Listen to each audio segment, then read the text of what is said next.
जी बिल्कुल, मुस्लिम लीग नून के कायद मियां मोहम्मद नवाज शरीफ की वतन वापसी में चंद घंटे बाकी हैं।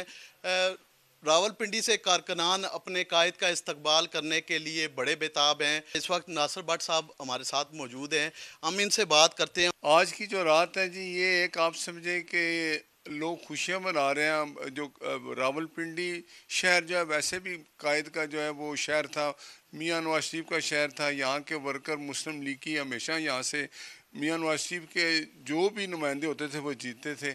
अब भी यही आलम आलम है। और आप देखें कि अब ये रात का टाइम है, अब वर्कर जो हैं वो बार बार इस बात पे आ रहे हैं कि जी हम जल्दी चले जाएं। मैंने कहा नहीं, हमने सुबह नाश्ता यहाँ हमने करना है। नाश्ता करके इंशाल्लाह 10 बजे सुबह हम यहाँ से निकलेंगे और रास्ता मोटरवे हम जाएंगे। हम अवाम, पाकिस्तानी अवाम की एक ही होप है कि मियां नवाज शरीफ जब वापस आएंगे इस मुल्क को दोबारा उस डगर पे चलाएंगे।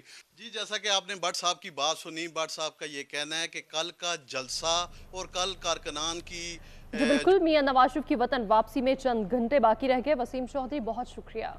आगे बढ़ते हैं और कराची से खबर शामिल करेंगे, जहां के फार्म हाउसेज में चंद माह